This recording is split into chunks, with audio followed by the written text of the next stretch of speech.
En primer lugar, tener en cuenta, pues, que es un curso que va a responder ante todo para que reflexionemos durante este curso sobre los diferentes modos de ética y cómo a través de esos diferentes modos de ética nosotros podemos también aprender a crecer en nuestra profesión. Voy a publicar un poco lo que he pasado a la facultad. No sé si ustedes ven ahí en la pantalla.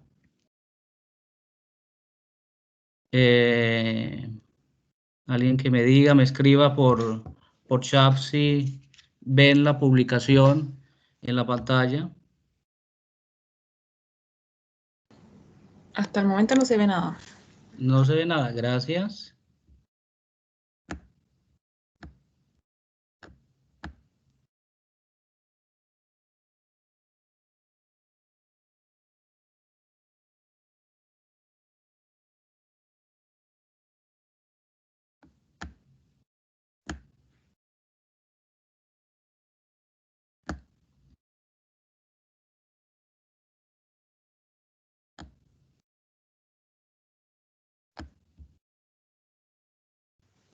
¿Ya la ven?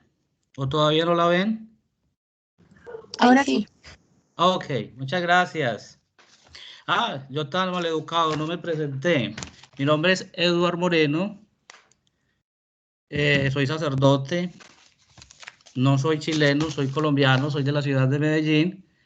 Soy filósofo y teólogo del Pontificio Ateneo Regina Apostolorum de la ciudad de Roma.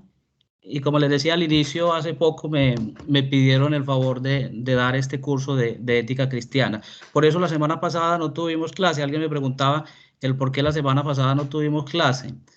Esa es la razón, porque era nuevo, apenas me estaba integrando y estaba organizando un poco el curso que les voy a dar. ¿Listo? La facultad, pues, de Ciencias Religiosas y Filosofía para la Facultad de Medicina en el cuarto año de Medicina. Descripción y caracterización de la actividad curricular. Voy a leer y mientras voy leyendo voy explicando un poco. Esta actividad curricular busca responder a la necesidad de reflexionar sobre los principios éticos propios del cristianismo, aportando una comprensión sobre el comportamiento humano, la libertad y la responsabilidad para ofrecer criterios que permitan una profunda valorización de la persona humana. De este modo, el curso de ética cristiana se convierte en un espacio académico que permitirá al estudiante de pregrado reconocer la prioridad de lo ético sobre lo técnico, la primacía de la persona humana sobre las cosas, la superioridad del espíritu sobre la materia. Esta actividad curricular pertenece al currículo de formación general, responde al sello distintivo institucional de la Universidad Católica del Maule, toda vez que contribuye a la formación integral de los futuros profesionales, haciendo reflexionar acerca de la dimensión ética individual y social de la persona humana que se realiza al descubrir y vivir los principios de la ética cristiana fundada en el Evangelio.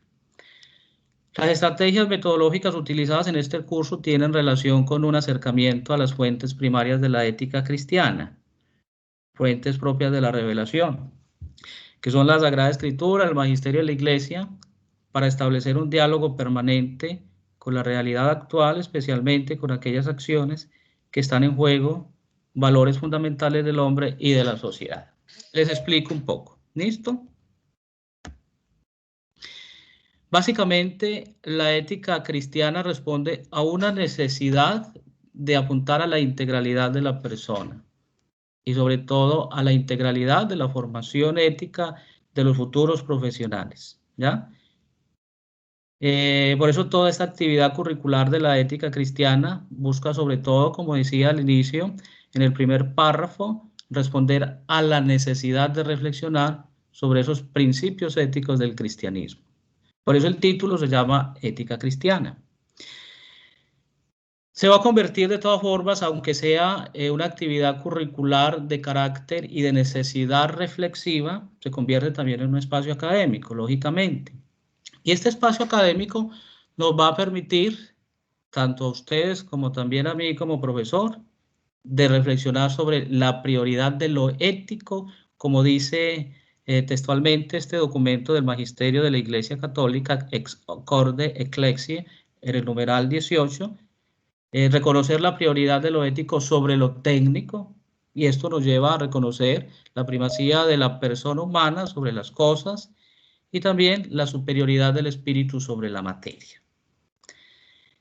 De hacer la Universidad Católica del Maule una universidad, como el mismo nombre lo dice, una universidad católica, hay algunas áreas que son de carácter fundamentales en la formación integral. Una de ellas es este curso, que es la ética cristiana. Muchos de ustedes se preguntarán, ¿pero qué tiene que ver esto con mi profesión si yo estoy estudiando medicina? Esa pregunta seguramente se responde en el primer apartado que yo les acabo de decir. Es una actividad que responde a la necesidad de reflexionar sobre los principios éticos que nos lleva a ver la supremacía de la persona sobre cualquier otra cosa. Competencias generales. ¿Cuál es el perfil que ustedes deben tener al terminar? Aquí dice un poco el egresado a la actividad curricular, es decir, cuando terminemos este curso, demostrar coherencia ética entre nuestros postulados valóricos y nuestras acciones. Lógicamente, la ética es una ciencia que se construye diariamente. Y digo es una ciencia porque la ética hace parte de la filosofía, y la filosofía es una ciencia tanto empírica como también es una ciencia especulativa. Dentro de la filosofía vamos a ver algunos apartados acerca de la filosofía, un poco de la definición ética desde la filosofía, partiendo de algunos de los antiguos filósofos, tanto de los filósofos presocráticos, socráticos, pasando a la filosofía medieval, algunos autores de la filosofía contemporánea, después pasando a la modernidad, donde veremos en reflexión lo importante que ha sido la ética en la historia de la humanidad. Resultados de aprendizaje: identificar los elementos conceptuales constitutivos de la ética cristiana, reconociéndolos en situaciones de la vida cotidiana, distinguir en los evangelios y el magisterio de la Iglesia la propuesta de la moral cristiana desde la persona de Jesús. También nos preguntaremos, ¿qué tiene que ver los evangelios y el magisterio de la Iglesia con la ética? Estamos viendo un curso que se llama Ética Cristiana. Por eso los postulados de este curso van a estar iluminados, obviamente, por los evangelios, por la palabra de Dios, por el magisterio de la Iglesia, pero no será tampoco lo único. Habrá también algunos postulados desde la antropología, desde la filosofía y desde aportes de otros grandes pensadores, pero sí dejar claro que la esencia de este curso es distinguir en los evangelios y en el magisterio de la Iglesia la propuesta de la moral cristiana desde la persona de Jesús. Describir elementos básicos del discernimiento ético, aplicándolos en la vida personal y social y profesional. ¿Cuáles son como las unidades de aprendizaje y ejes temáticos? ¿Qué es lo que vamos a ver durante el curso? Van a ver propiamente 3 unidades. La dimensión ética de la persona humana va a ser una propuesta de una moral cristiana, y el tercer unidad va a ser claves para el discernimiento, ético. Dimensión ética de la persona humana. ¿Qué temas se ven ahí? La noción de persona, un poco hablar sobre la dignidad de la persona. Esta noción de persona la veremos desde la etimología griega, latina, pasando un poco hacia el personalismo ontológico, que nos va a iluminar muy bien sobre la noción de persona. Tomaremos algunos textos de algunos documentos del magisterio de la Iglesia, como algunas encíclicas que sin duda alguna nos van a servir para reflexionar sobre la dignidad de la persona. Encíclicas como la Evangelium Vitae o Humanis Vitae, que también son encíclicas esenciales en el momento de hablar sobre la persona humana desde la ética cristiana. Por eso yo les digo, muchos de ustedes pueden tener muchos conceptos, puede haber muchas fórmulas, pueden haber muchas definiciones. Yo presentaré las definiciones desde la ética cristiana porque es el curso que nos compete.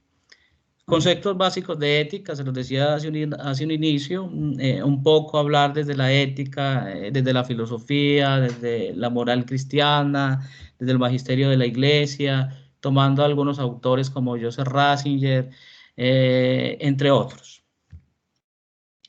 Las virtudes humanas, virtudes teologales, el don de la libertad, la responsabilidad ética, la conciencia moral. Después va a haber un segundo apartado, una segunda unidad que se llama propuesta de una moral cristiana.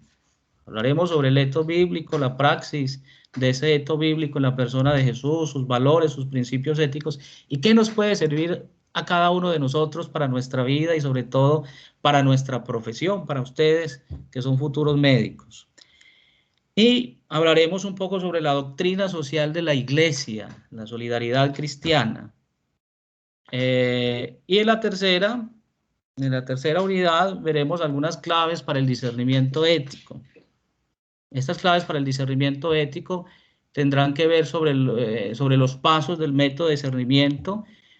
Un poco hablaremos también sobre la aplicación de ese discernimiento ético en dilemas morales asociados a la vida profesional fuera del estudiante, y es un tema muy importante que yo sé que actualmente es muy controversial y que a ustedes como futuros médicos les va a servir mucho, que se denomina el valor fundamental de la vida. Prácticamente esto es el estudio y la reflexión de la bioética.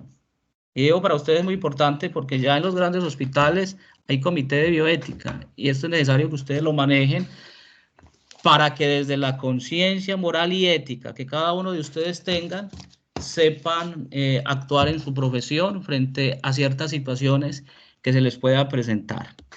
Para este tema voy a hacer todo lo posible para que venga un doctor en bioética, que es el que lo maneja mejor. Yo soy filósofo y teólogo, tengo bases sobre bioética, lógicamente, pero mejor buscar a alguien que les sepa orientar sobre este tema para que a ustedes les quede más clarificado el tema de la bioética desde el magisterio de la iglesia, desde la antropología cristiana, en fin.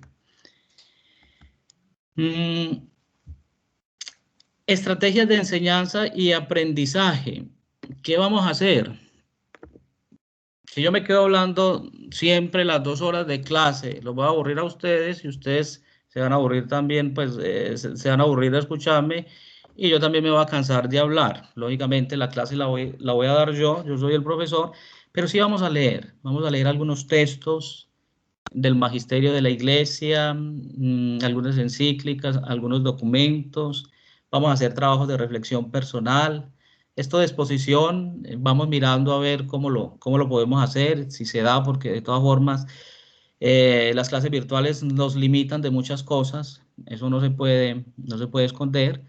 Algunos talleres clase a clase, en fin, creo que ahí está pues como lo esencial. Por la ponderación, yo los animo, yo sé que de pronto para muchos este curso no es el más esperado, sé que de pronto tendrán otros cursos con más anhelo, pero veamos esto como una oportunidad también para crecer humanamente, para crecer en nuestra vida profesional. Es bueno también mirar la persona humana, porque de una o de otra forma nuestro sujeto de acción va a ser la persona humana, nuestro sujeto profesional va a ser la persona humana. Y no solamente el mundo de hoy necesita profesionales, sino que sean profesionales en el sentido pleno de la palabra, profesionales con ética, que sepan tratar bien la persona, que sepan ir más allá de simplemente una hora médica o una consulta médica, sino que sepan ir más allá y sepan ver la persona desde su valor y también desde sus principios fundamentales y desde su dignidad. No hay cosa peor, se lo digo como paciente, que uno ir donde un médico y ni siquiera le dé la cara a uno como paciente, sino que siempre esté escribiendo en un computador y ya, a lo que vino, decimos nosotros popularmente, no. Es importante siempre ver la importancia que tiene la persona, sus principios, sus valores, su sufrimiento, para poder incluso dar un diagnóstico más acertado sobre algunas patologías y sobre ella. ¿Listo? No sé, ¿alguien de ustedes quiere hacer alguna pregunta acerca de esto? Con mucho gusto.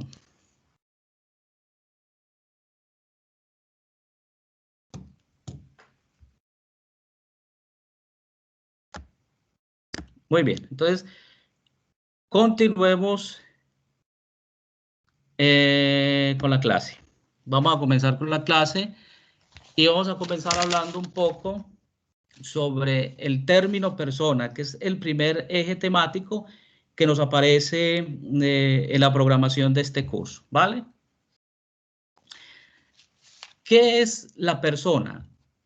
En primer lugar, lo que nosotros tenemos que tener en cuenta es que la expresión persona, en el sentido pleno de la palabra, es una expresión antiquísima, arcaica, bien utilizada incluso en el pasado para distinguir claramente lo que pertenecía o lo que pertenece a la especie humana y lo que no se reconocía perteneciente a esta especie. Vuelvo a repetir que es fundamental.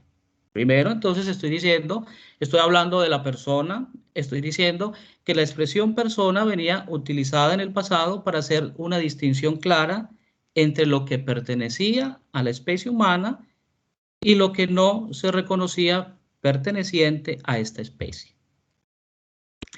Hoy, por ejemplo, es muy controversial y hoy incluso desde algunas reflexiones científicas se habla de quién no es aún persona, quién es persona, hasta cuándo somos persona, ¿ya? Según Helio Grecia, les voy a explicar un poco quién es Helio Grecia. Helio Grecia, un gran también pensador que tiene mucho que ver con el personalismo ontológico, dice que lo peor que le puede suceder en este ámbito a la persona es llegar a dividir estos conceptos, ¿ya? Es el último que trae, vuelvo a explicar un poco acerca de Helio Grecia, dentro de la bioética es muy importante. ¿Por qué es muy importante? Porque se le considera el fundador de la bioética personalista. Más adelante les voy a explicar en qué consiste la bioética personalista. Este último trae como consecuencia, dice él, esto último que yo estoy diciendo, ¿qué es lo último que yo estoy diciendo? Esta distinción que está haciendo el hombre de hoy sobre quién no es persona, quién es persona y cuándo dejamos de ser persona, dice Helio Grecia que esto último trae como consecuencia el que la persona ya no venga definida por aquello que es, sino por aquello que está en grado de ser o de aparecer. Pero más allá de esto, hay una etimología. ¿De dónde proviene este término persona? ¿De qué etimología proviene? El término persona proviene de un término griego, el término griego prosopon, como suena. Vuelvo a repetir. El término persona proviene de una etimología griega, de la etimología griega prosopon. Los latinos tomaron este término prosopon y lo tradujeron al término latino persona, ¿ya? Pero ¿qué significa esta etimología prosopon, como suena el término prosopon? ¿Qué significa el término prosopon para los griegos? Para los griegos el término prosopon significa máscara, ¿ya? Significa rostro. Y hace una relación a la personificación de un personaje y como también a la representación de los dioses griegos que se manifestaban de alguna forma al pueblo. En términos más sencillos, persona es prosopon para los griegos. Es un rostro, alguien que toma una apariencia humana, ¿ya?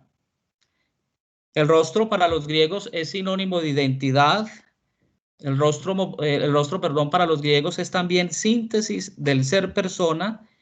El rostro para los griegos es manifestación de su interioridad. También este término prosopon hace referencia a las máscaras que utilizaban los actores de teatro en los teatros clásicos griegos, que es muy gracioso. De este modo, entonces, de acuerdo a la etimología, podríamos decir que persona, prosopon, significa también personaje, de acuerdo a que lo utilizaban los griegos como máscaras, ¿ya? En el teatro clásico para asumir algún papel dentro del teatro y de esta forma tomar alguna característica y darse a conocer al público. De ahí entonces también significa personaje.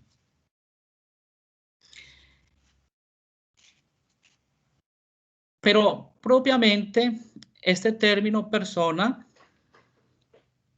fue acuñado o fue tomado en Occidente y desde allí entonces se tradujo el término prosopon, que era el término de los griegos, por un término que utilizaron en Occidente, que es el término persona. Persona en griego es prosopon, en latín es personare, como suena, personare. Termina en are, es una de las declinaciones del latín clásico, ¿vale? Personare, una de las declinaciones del latín clásico, ¿ya? Más allá de todas estas explicaciones históricas de la persona, podemos decir desde la ética o desde el pensamiento cristiano que la noción de persona dentro de este pensamiento cristiano fue elaborado sobre todo en los comienzos en términos teológicos, ¿ya? Y se utilizaba más desde una dimensión trinitaria para hablar de las tres personas divinas y para hablar de las dos naturalezas de Jesús. Esto ya desde el ámbito cristiano, desde el ámbito teológico. Voy a volver a hacer un resumen, una pequeña síntesis de lo que yo estoy diciendo, ¿vale? Estoy hablando de la persona, perdón, del término persona, de la etimología del término persona, ¿ya? Y estoy hablando de esa etimología desde la cultura griega, desde la cultura latina y pasando un poco también al occidente cristiano. En síntesis, lo más importante desde la cultura griega, ¿qué significa el término persona? ¿De dónde proviene el término persona desde la cultura griega? El término persona proviene del término griego prosopon, ¿ya? Prosopon. ¿Qué significa el término prosopon para los griegos? Este término prosopon para los griegos hace referencia a la persona. ¿Tomado de dónde? Tomado desde la personificación de un personaje, sobre todo las máscaras que utilizaban los actores del teatro clásico en Grecia. Allí estas máscaras que ellos utilizaban para personificar un personaje y para darse a conocer a los demás personificando este personaje, ellos lo denominaban prosopon, ¿ya? Que viene a significar persona.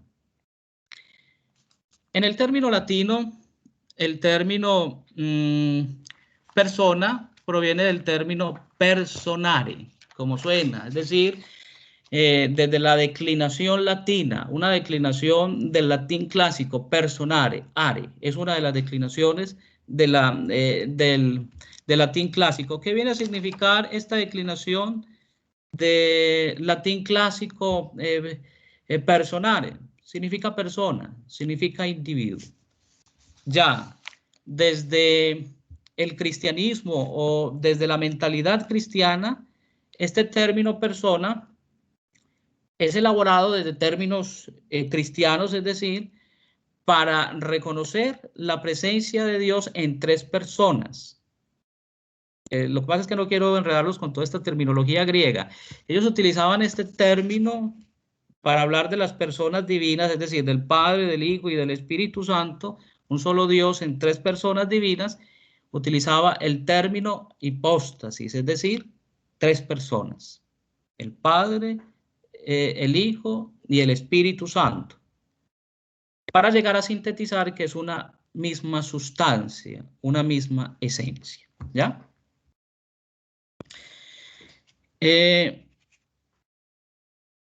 Así, dentro del personalismo ontológico, les decía ahorita que les iba a hablar un poco del personalismo ontológico. ¿Qué es el personalismo ontológico? Va a salir un poco del tema. Mire, el personalismo ontológico es una corriente filosófica que pone el énfasis en la persona y que considera al hombre como un ser relacional, como un ser esencialmente social y comunitario. Es una corriente filosófica contemporánea, no es antigua. Algunos representantes del personalismo ontológico, por ejemplo, seguramente ustedes cuando estaban estudiando en el colegio los escucharon. Immanuel Kant, Gabriel Marcel, Karol Wojtyla, Romano Guardini, son pues como los principales representantes de esta corriente filosófica que se denomina el personalismo ontológico. ¿Por qué les hablo de esta corriente filosófica? Porque, jóvenes, esta corriente filosófica es prácticamente la corriente que ilumina toda la visión de la persona en el cristianismo. Yo les decía al inicio, muchos tendrán muchos conceptos de persona, pero a mí como profesor en este curso me compete hablar de la persona desde el cristianismo, porque estamos viendo un área que se llama ética cristiana. Y dentro del cristianismo, dentro de la ética cristiana, uno de los principales autores o de las personas que más favorecen esta terminología es precisamente el personalismo ontológico, que es de esta corriente filosófica que yo les estoy hablando, que hace énfasis en la persona y que considera al hombre como un ser relacional, esencialmente social y también comunitario. Pero desde el personalismo ontológico, ¿qué viene siendo la persona? Viene siendo una integralidad. La persona es una unidad de cuerpo y también de espíritu. Y es esta unidad de cuerpo y de espíritu lo que hace que la persona sea un ser íntegro, ¿ya? Y dice el personalismo ontológico que la persona, como unidad de cuerpo y de espíritu, tiene unos efectos recíprocos. ¿Cómo así que tiene unos efectos recíprocos? Es decir, es un espíritu encarnado o un espíritu espiritualizado. ¿Cómo así que un espíritu encarnado y un espíritu espiritualizado? Hay que entenderlo. Que son dos dimensiones tan importantes, tanto el cuerpo como el espíritu, que no puede subsistir ni el cuerpo sin el espíritu y el espíritu sin el cuerpo, ¿ya? Más adelante, cuando hablemos un poco de la antropología teológica, veremos también las dimensiones de la persona dentro de la antropología teológica. Para el personalismo ontológico, el cuerpo es la presencia de todo el hombre. ¿Cómo así que el cuerpo es la presencia de todo el hombre? Es el modo de sus diversas expresiones, el modo de su existir, el modo de ser.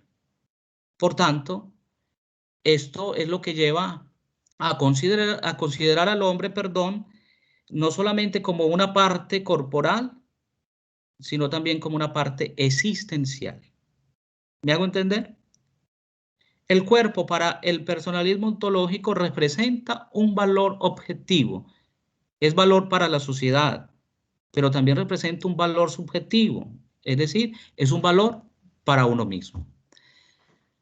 Vuelvo a repetir todo esto que estoy hablando del personalismo ontológico para que nos quede una idea clara, ¿vale? Estoy hablando del personalismo ontológico. Estoy diciendo que el personalismo ontológico es una corriente filosófica que pone el énfasis en la persona, que considera a la persona como un hombre capaz de ser relacional, esencialmente social, esencialmente comunitario. Ponía algunos ejemplos de algunos personajes de la historia que han sido miembros de este personalismo ontológico o que han contribuido al personalismo ontológico, que se llaman personalistas ontológicas. Immanuel Kant, Gabriel Marcel, Romano Guardini, entre otros. Personalismo, ¿qué significa? El término personalismo hace énfasis a la persona Ontológico, ¿qué es el término ontológico? El término ontológico es un término de la metafísica. Cuando nosotros hablamos de la ontología, estamos hablando del ser, ¿ya? Entonces, personalismo, persona, ontológico, ser, ¿ya? De ahí entonces que trae una lógica, lo que yo les estoy diciendo, de que se preocupe sobre todo por hacer énfasis en la persona y considerar al hombre como un ser relacional y esencialmente social y comunitario. De lo dicho anteriormente, entonces, volviendo a retomar lo que les explicaba inicialmente, desde el personalismo ontológico, la persona es una unidad de cuerpo y de espíritu, ¿ya? Con efectos recíprocos. Yo les explicaba por qué desde el personalismo ontológico la persona es una unidad de cuerpo y de espíritu. Una unidad de cuerpo y de espíritu significa que es tan importante el cuerpo como el espíritu. Son dos realidades que forman la esencia y la sustancia de la persona, hasta tal punto que el cuerpo no existe sin el espíritu y el espíritu no existe sin el cuerpo.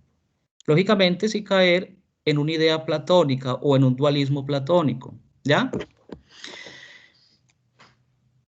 La persona como unidad de cuerpo y de espíritu tiene algunos efectos recíprocos, dice el personalismo ontológico. ¿Qué significa esto? Que es un espíritu encarnado a un cuerpo espiritualizado, lógicamente sin caer en un dualismo platónico, ¿ya? El cuerpo es la presencia de todo el hombre, el modo de sus diversas expresiones, el modo de existir, el modo de ser, hasta tal punto que sin el cuerpo el hombre no puede considerarse hombre, valga la redundancia. Por medio del cuerpo, el hombre no solamente existe, sino que, dice el personalismo ontológico, por medio del cuerpo el hombre no solamente existe, sino que simplemente él es, y él es persona. Ahora, el cuerpo representa un valor objetivo, es un valor para la sociedad, pero también representa un valor subjetivo. ¿Cómo así que representa un valor subjetivo? Es un valor para uno mismo, ¿ya? Por eso, para el personalismo ontológico, el cuerpo necesita de tutela y de respeto en cualquier momento de la vida, ¿ya? El cuerpo es la expresión de la persona y la realización visible de la persona en el mundo. Dice el personalismo ontológico que es un aporte muy interesante que da el personalismo ontológico a la definición de persona. El cuerpo es la expresión de la persona y la realización visible de la persona en el mundo, ¿ya? De esto que yo les estoy compartiendo, queridos jóvenes, o de lo dicho anteriormente, termina el valor fundamental y también imprescindible de la persona, ¿ya? Como consecuencia de esta realidad proviene la valencia o más bien proviene la importancia de la persona. La persona en su naturaleza ontológica, es decir, en su esencia, como factor decisivo, existe para el personalismo ontológico desde el primer momento de la fecundación. ¿Ya? Este es el motivo por el cual no se puede aceptar la separación también de el individuo humano y también de la persona humana. A veces también en el mundo en el que ya estamos hay una separación de esas dos terminologías. Separación del individuo humano y separación de la persona humana. ¿Ya? No se puede separar. El individuo humano es al mismo tiempo la persona humana y viceversa. La persona humana es al mismo tiempo el individuo humano. Y esto, vuelvo a repetir, según el personalismo ontológico, vale para cada fase o desarrollo, comenzando desde la fecundación y llegando hasta el fin natural por cada condición de salud o de enfermedad. ¿Ya? De esta forma, la persona no vale solamente por la función de lo que es capaz de hacer ella vale por lo que es. Hay también un dilema, sobre todo esto lo veremos en la bioética o en ética de la vida, hay un dilema sobre todo al considerar que algunas personas que están en estado vegetativo ya no son personas, porque no son capaces, perdón, de valerse por sí mismo. El personalismo ontológico nos lleva a concluir que la persona no vale solamente por las funciones de lo que es capaz o por sus elecciones, sino que la persona tiene un valor ontológico, tiene un valor propio, y ese valor propio lo lleva entonces a ser persona, vale por lo que ella es. ¿Y qué es lo que ella es? Persona, ¿ya? Y esto involucra propiamente a todas las estructuras de la persona, no solamente la estructura del cuerpo, sino también la estructura espiritual del alma. Esto dentro de la antropología teológica.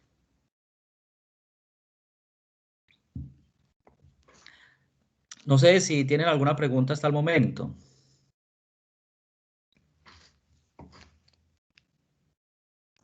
Yo tengo una pregunta.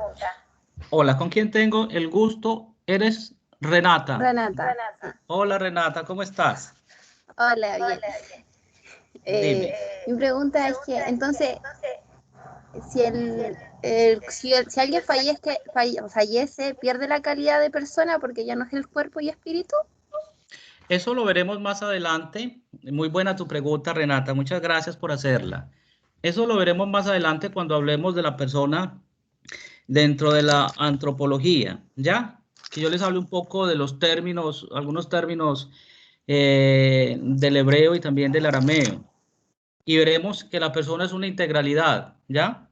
Yo estoy presentando la visión del personalismo ontológico, ¿no?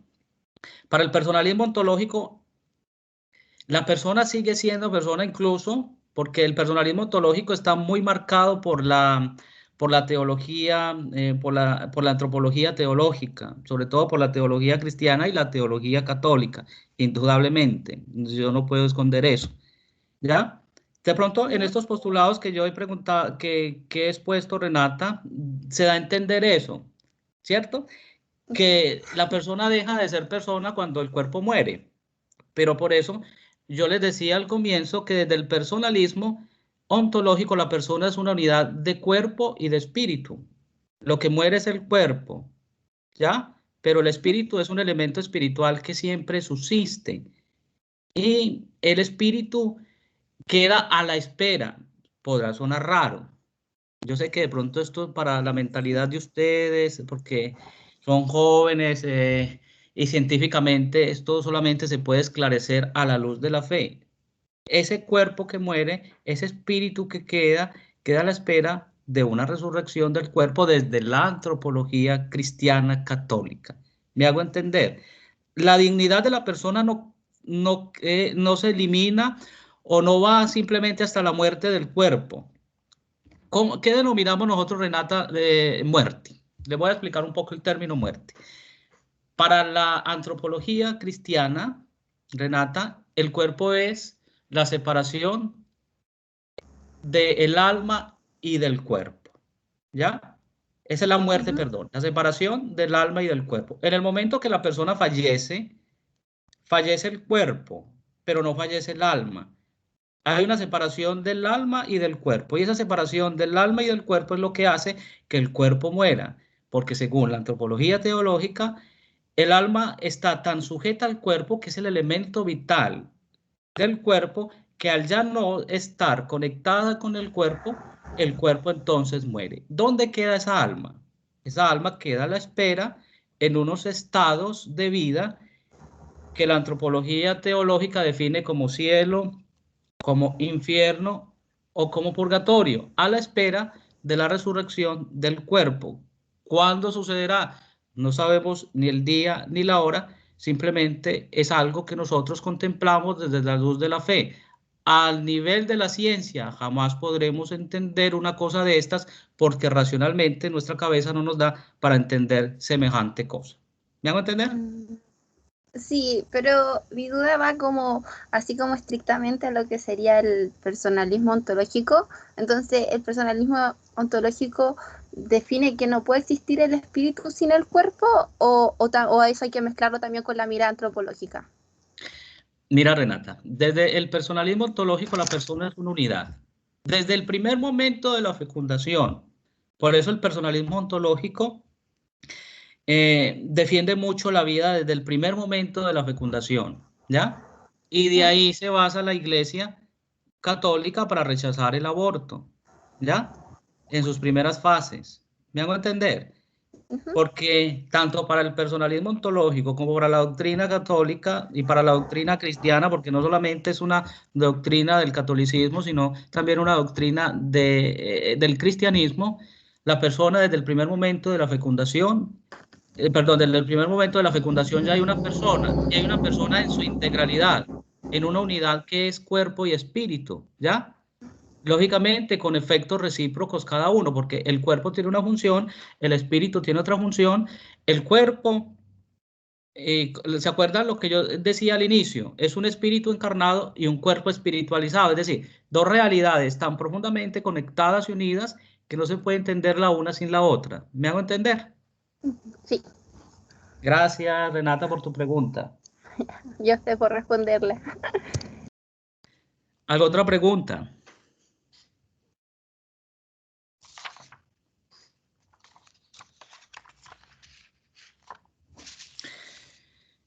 Bueno, si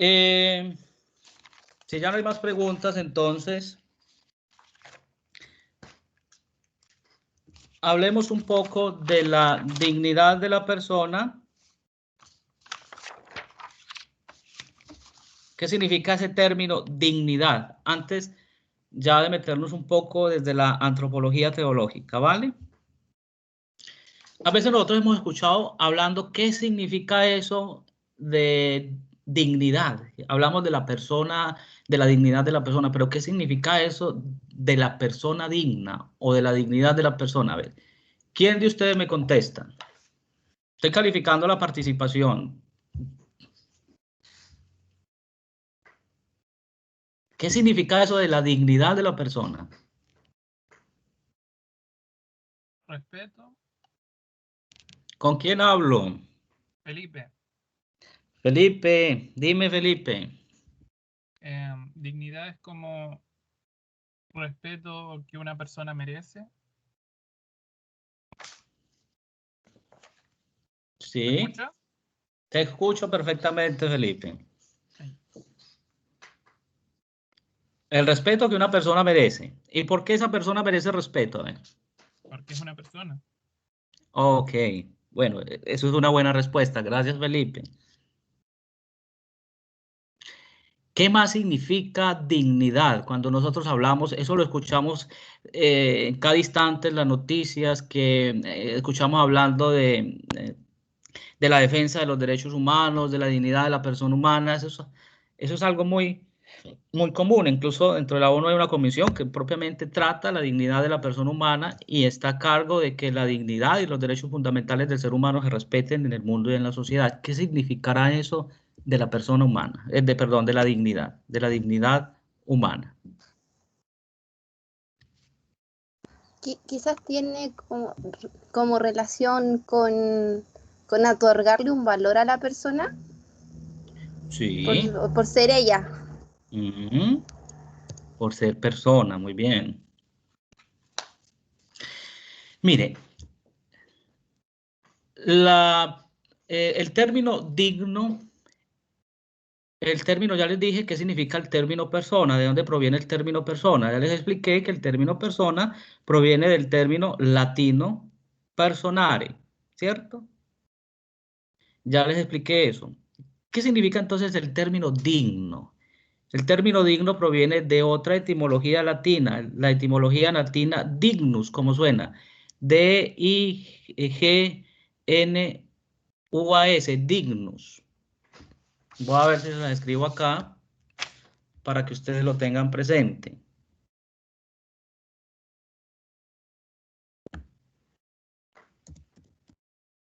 Dignos.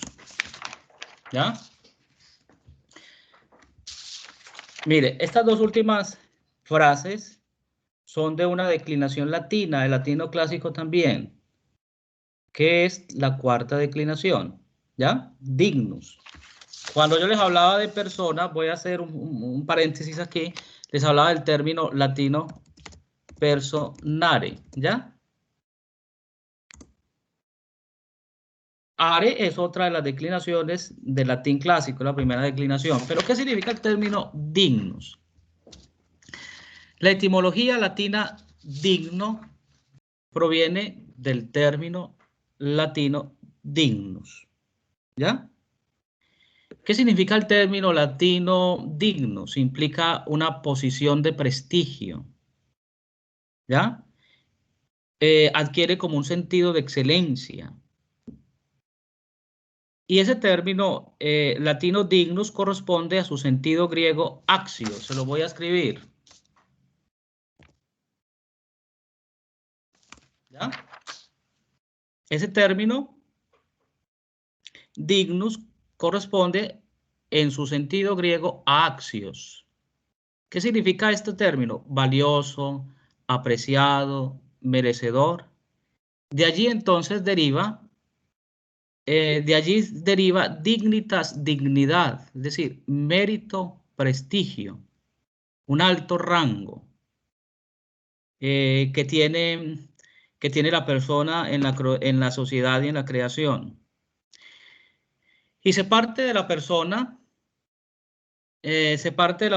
porque merece que se le reconozca, que se le respete y por ende que se le tutele su dignidad. ¿Mm? El respeto por la dignidad humana comienza por reconocer su existencia. Eso es de ahí. Miren qué tan importante es esto y sobre todo para ustedes como médicos, muchachos, jóvenes. ¿Ya? El respeto por la dignidad humana comienza por reconocer su existencia. Ahí comienza el respeto por la dignidad humana. ¿Ya? Pero también hay que reconocer su autonomía y su individualidad. ¿Ya? Coincidiendo con el criterio de la gran mayoría de la doctrina y de la tendencia actual, hablo pues de la doctrina cristiana y de la tendencia actual, tanto de la filosofía moderna, se considera la dignidad como el fundamento, como el sustrato, en el que asientan, perdón, y deriva todos los derechos de la persona, ¿ya? Es un término antiquísimo. Si nosotros nos vamos un poco a la historia de la filosofía, e incluso a la historia de las religiones, desde la perspectiva filosófica y también desde la perspectiva religiosa, el concepto de dignidad humana posee una de las más largas trayectorias de la historia, ¿ya? Lógicamente, el término dignidad de la persona comenzó a existir cuando se habla desde la persona. Porque dignitus, el término latino dignitus, está muy vinculado y muy estrechamente ligado al término personare, el término persona, que es el término que yo a ustedes les acabo de compartir, ¿ya? No obstante, desde el derecho, que sobre todo es lo que se habla hoy en el mundo moderno, o en el mundo, perdón, postmoderno, desde el derecho, el punto o la etimología dignidad es un concepto nuevo, ¿ya? Sobre todo surge a partir de la Segunda Guerra Mundial y de todo lo que trajo la Segunda Guerra Mundial, con violaciones de los derechos humanos, con violación de los derechos esenciales de la persona humana. Desde ahí, sobre todo desde el derecho, comienza a hablarse del término dignidad, ¿ya? Pero desde la perspectiva filosófica y desde la perspectiva religiosa, el término dignidad es tan antiquísimo como el término persona, porque va muy ligado a la persona, ¿ya? Así entonces, la dignidad de la persona humana aparece como un núcleo central y también como un núcleo importante en algunos documentos internacionales. Por ejemplo, en Declaración de los Derechos Humanos, la libertad de la persona, la vida, la justicia, la paz, ¿ya? En algunos pactos internacional también de derechos humanos. Incluso ya en el ámbito de ustedes como médicos, en la Declaración Universal sobre el Genoma Humano, en los derechos y derechos humanos.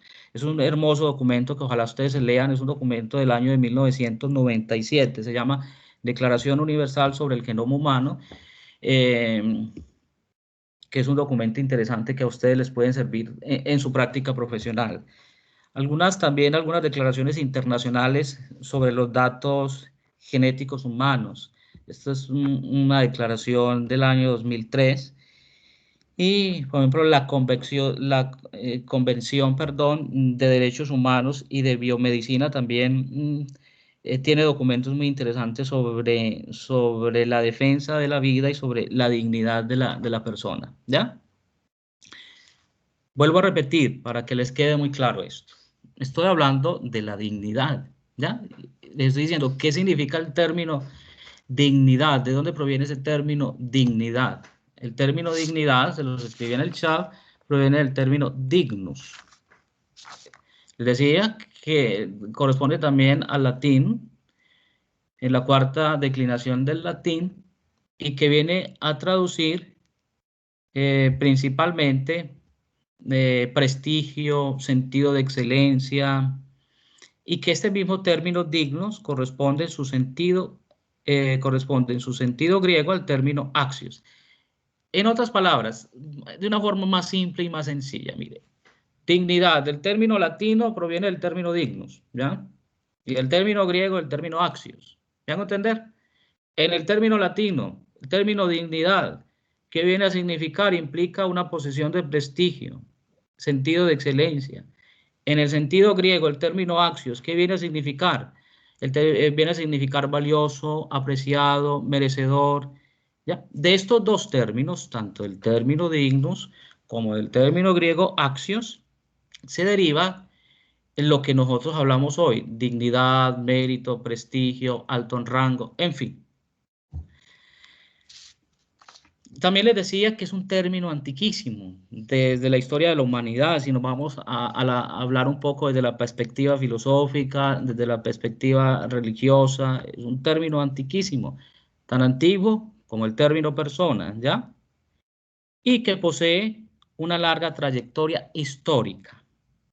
No obstante, desde el punto de vista del derecho a la dignidad es un concepto nuevo, que surge luego de la Segunda Guerra Mundial. Surge luego de la Segunda Guerra Mundial porque se vio la necesidad de reflexionar sobre la dignidad de la persona, sus derechos humanos, por toda la violación de los derechos humanos que se dio en la Segunda Guerra Mundial, en fin, todas estas situaciones.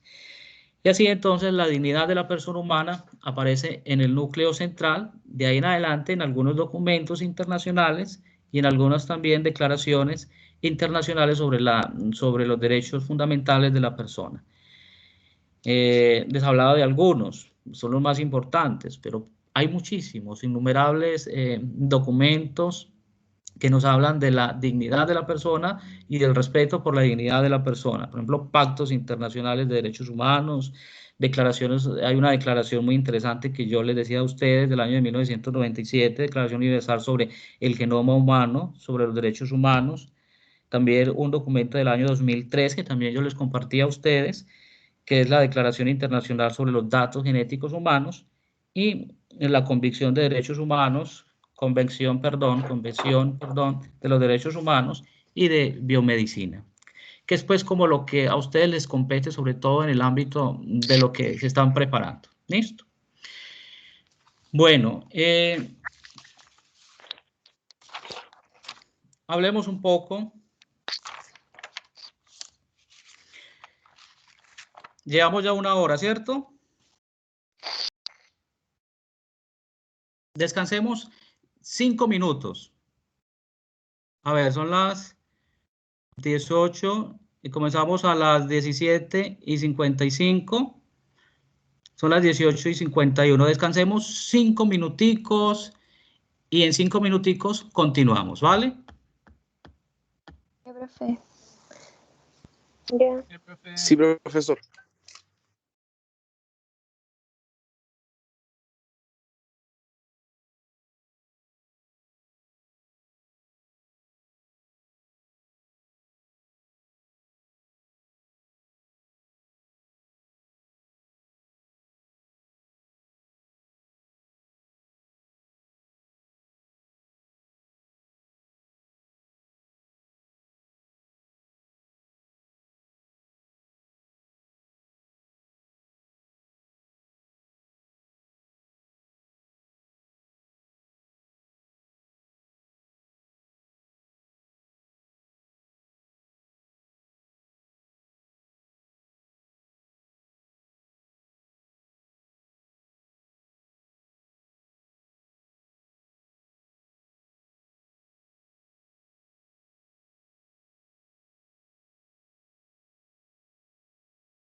Muy bien. Vamos entonces comenzando de nuevo.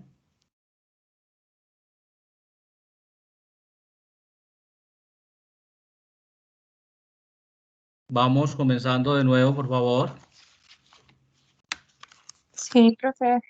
Ok. Como veo algunas camaritas por allá apagadas, entonces pienso que no están todos conectados. Pero bueno, comencemos con lo que haya. ¿Listo? Sí, estamos aquí. Perfecto. Sí. Profe, Volvamos entonces al personalismo ontológico. Y de pronto acá se le va a solucionar un poco la duda que tiene en estos momentos Renata, la pregunta que me hizo Renata hace unos cuantos minutos, ¿vale?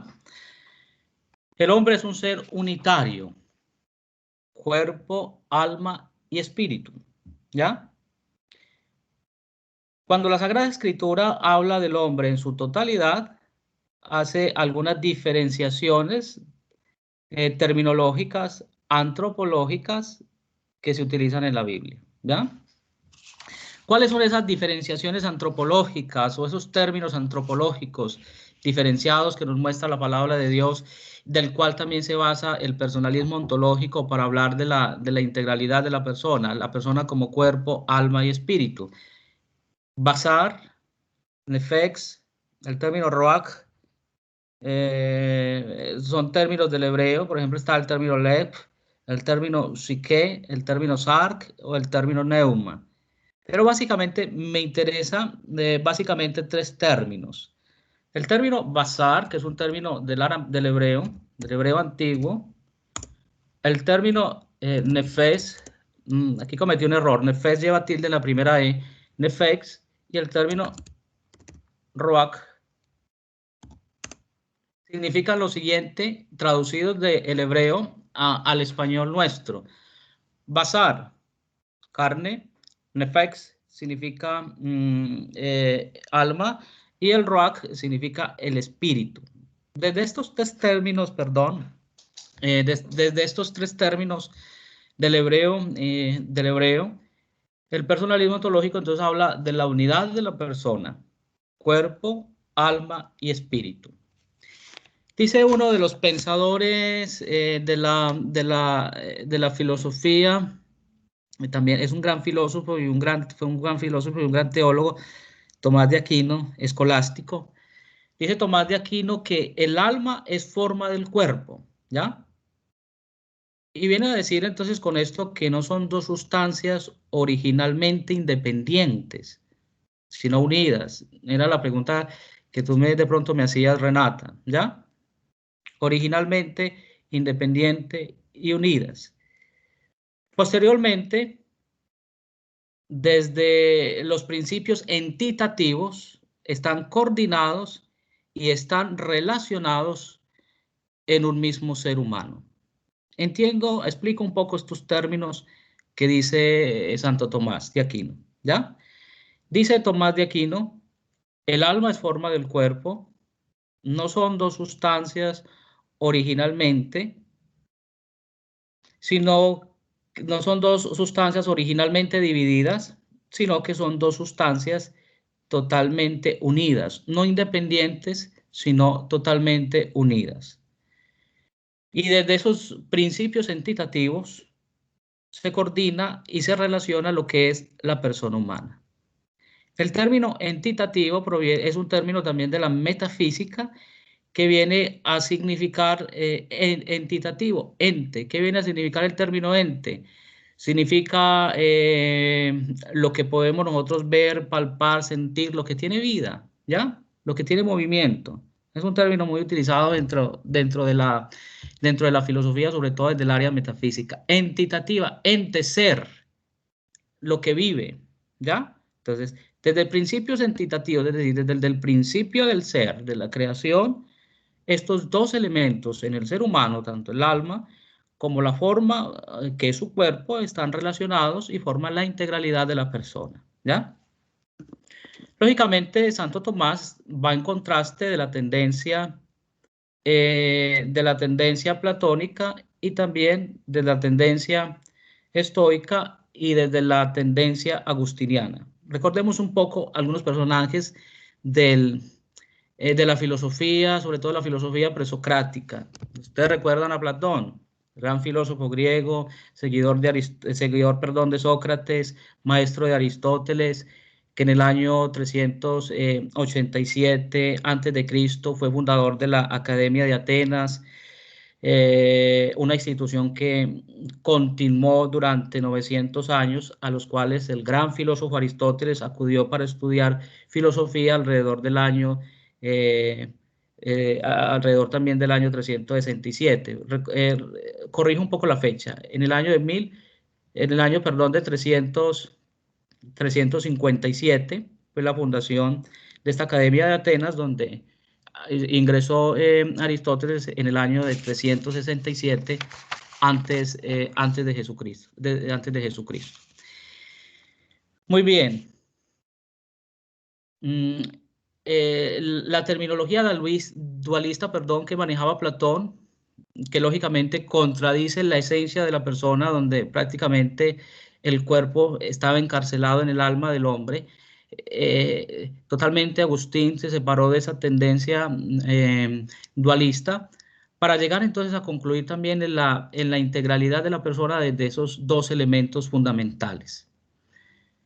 Dice este pensador cristiano: si el alma es forma del cuerpo, como la salud es forma del cuerpo, eso significa que el alma es la que hace que el cuerpo humano funcione como funciona, ¿ya? El cuerpo humano tiene una estructura que no es reducible a lo puramente biológico, ¿ya? Y esta estructura es lo que hace que esta materia corporal sea humana. Es muy interesante cuando dice Santo Tomás que el ser humano tiene una estructura que no puede ser reducible a lo puramente biológico. Con esto está indicando que el ser humano, la estructura del ser humano no solamente corporal, ¿ya? Sino que también tiene una estructura espiritual. Y esta estructura es lo que hace que esta materia corporal sea humana, ¿ya? Explíquese como se explique, con todo lo que digan los filósofos, con todo lo que digan los pensadores del personalismo ontológico, con lo que digan los cristianos, evangélicos, budistas, en fin, se llega a una misma conclusión. Y es evidente que el hombre tiene una dimensión corporal y también tiene una dimensión espiritual, ¿ya? Se trata de dos dimensiones de la misma y única persona, no de dos partes separables, que podrían existir la una sin la otra, no. Por eso, incluso, no hablamos tanto de la inmortalidad o de la espiritualidad del alma. Ese es un término que de pronto ya no es tan acertado, incluso dentro de la antropología. Hoy hay que hablar de una estructura psicofísica que tiene la posibilidad o que posibilita la comunión con Dios o con un ser trascendental, como ustedes lo quieran llamar, y el destino a una vida que es una vida imperecedera, ¿ya? Explico esta parte porque sé que de pronto la terminología puede llegar a ser compleja para ustedes. Mire, estoy diciendo, explíquese como se explique, como lo explique Santo Tomás, como lo explique personalismo ontológico o otro de los grandes autores. Explíquese como se explique, es evidente que el hombre tiene una dimensión que es corporal y tiene una dimensión que es espiritual, ¿ya? Y se trata de dos dimensiones de la misma y única persona. Es interesante esto, dos dimensiones, cuerpo y espíritu, de la misma y única persona, no de dos partes que se pueden separar o que podrían existir la una sin la otra, no, ¿ya? Sino que se tratan de dos dimensiones de la única y de la misma persona. Muy bien, hablemos de la sacralidad de la persona o de la vida humana.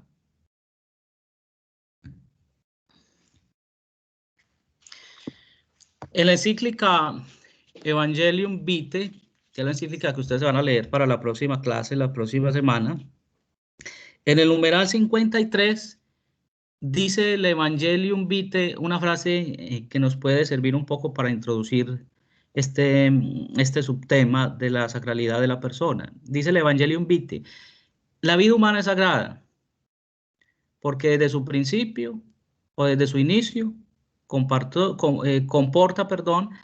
la acción creadora de Dios y permanece siempre en una especial relación con un creador. ¿Ya? Para el cristianismo, como también para las diferentes religiones monoteístas. ¿Se acuerdan ustedes? Seguramente cuando estudiaron filosofía debieron estudiar algo que se llama la fenomenología de las religiones. ¿Se acuerdan ustedes de las religiones monoteístas? ¿Ya? Para las religiones monoteístas, no solamente para el cristianismo, e incluso también para algunas religiones politeístas, la vida humana tiene su origen en un ser trascendental. ¿Ya? En un ser trascendental que nosotros, los cristianos, denominamos Dios. Ya las otras grandes religiones lo dominarán como usen en su cultura o en su espiritualidad. Nosotros los cristianos lo denominamos Dios. Y solo Él es el dueño del hombre, ¿ya? Creado a su imagen y semejanza. Religiones monoteístas, repasemos algo de estas religiones monoteístas. El término mono, ¿qué significa? Significa uno. De ahí viene monoteístas. Se los voy a escribir aquí en el chat. Monoteístas. Mono significa uno. Y el término teístas proviene del término teo, como suena, que significa Dios. ¿Ya? De ahí que llegamos a la conclusión cuando hablamos de religiones monoteístas que son el judaísmo, que son el islam y que son el cristianismo, ¿ya? Son las religiones monoteístas por excelencia. Dentro del cristianismo hay una gran rama de religiones cristianas.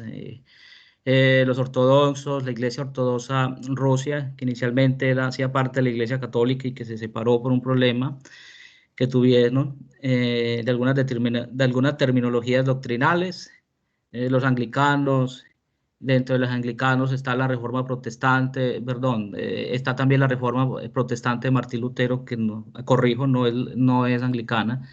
Y de ahí entonces se va ramificando un viaje, valga la redundancia, de ramas del cristianismo, y todo esto hace parte entonces de lo que nosotros hoy conocemos como religiones cristianas. ¿Ya?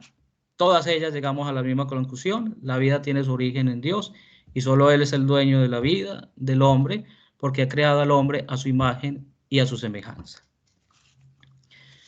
Entonces, ¿qué vendría siendo la persona para el cristianismo? La persona viene siendo una administradora de la vida. Y como administradora de la vida le corresponde el deber, o tienen el deber de defenderla y también de conservar la vida. Pero también llega a la conclusión el cristianismo que no se puede disponer al capricho del ser humano la propia vida. ¿Ya? La grandeza de la vida para el cristianismo es precisamente lo que delimita el dominio que el hombre tiene sobre ella. Y es importante y aclaro este aspecto porque es un aspecto esencial dentro de la antropología cristiana. La grandeza de la vida humana es precisamente lo que delimita el dominio que el hombre tiene sobre ella. De esto podemos decir lo siguiente: quien acepta la responsabilidad de su propia vida y de la vida de los demás, manifiesta entonces su reconocimiento del señorío de un ser creador. Para nosotros los cristianos es Dios, ¿ya? Para otras expresiones religiosas tendrán otros nombres, ¿ya? Quien acepta la responsabilidad de su propia vida y de la vida de los demás manifiesta su reconocimiento del señorío de Dios sobre la vida y que desde su concepción es el don más preciso de todos los bienes terrenos. Ahí yo aclaro, desde la fecundación es el don más preciso de todos los bienes terrenos. La sacralidad de la vida humana exige varios principios. El primero, protegerla. Exige proteger, defender la vida. No solo de los ataques procedentes, sino de todo lo que vaya en contra de la vida y de los derechos fundamentales de la persona. ¿Ya? De ahí la importancia que tiene esto, que ustedes como médicos tengan muy claro esto. ¿Ya? Sean o no sean cristianos, sean o no sean católicos, tengan o no tengan fe, la sacralidad de la vida humana exige proteger y defender la vida. Yo creo que para eso ustedes están estudiando medicina, para proteger y también para defender la vida de todos los ataques procedentes que se presente en ella. No solamente de las enfermedades, de las pandemias o de todo lo que médicamente ataque la vida. Hay muchas formas de atacar la vida. Incluso un mal diagnóstico de un médico va en contra de la dignidad de la persona y ataca la vida y pone en peligro la vida. Por eso lo cuidadosos que ustedes tienen que ser en esta profesión que han elegido. De la sacralidad de la vida humana se desprende su inviolabilidad. Cuando nosotros afirmamos que la vida humana es inviolable, ¿qué queremos decir con esto? Queremos expresar que nunca puede ser tratada como un bien instrumental y también quiero que esto les quede muy claro. Cuando afirmamos que la vida humana es inviolable, se quiere expresar que nunca puede ser tratada como un bien instrumental. ¿Qué significa esta frase que yo estoy diciendo? ¿Quién me puede decir, por favor? Vuelvo a repetir.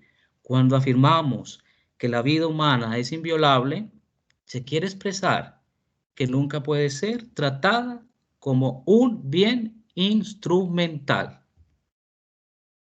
¿Ya? ¿Qué significa esto? A ver, ¿quién me dice?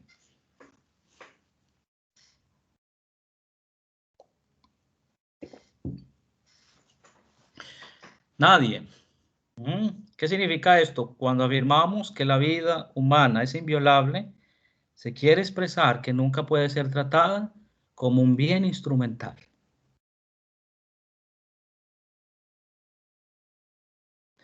Si no me dicen, entonces tendré yo que decir a alguien que me explique eso. Profe, ¿Con quién hablo? Felipe, es que estaba escribiendo, lo siento. Hola Felipe, dime Felipe. Podría hacer referencia a que como no puede ser tratada como un bien, las personas como tal no pueden ser utilizadas como herramientas, instrumentos, va en contra de la esclavitud, por decirlo de alguna forma. Gracias Felipe. A ver, ¿quién más? Podría ser que no se puede pasar a llevar por encima del derecho del ser humano de elegir, de decidir lo que quiere o no hacer o pensar. Gracias Javiera. Otro más, a ver. Cuando afirmamos que la vida humana es inviolable, se quiere expresar que nunca puede ser tratada como un bien instrumental. ¿Ya? A ver. Muy sencillo, mire. Cuando nosotros afirmamos que la vida humana es inviolable, queremos expresar que nunca puede ser tratada como un bien instrumental, es decir, como una cosa o como un medio al servicio de otra. ¿Ya? No puede ser tratada como un medio al servicio de otro fin por encima del bien integral de la misma persona. ¿Me hago entender? Cuando afirmamos que la vida humana es inviolable, queremos expresar que nunca puede ser tratada como un bien instrumental, es decir, como una cosa o un medio al servicio de otra, por encima del bien integral de la misma persona. ¿Ya?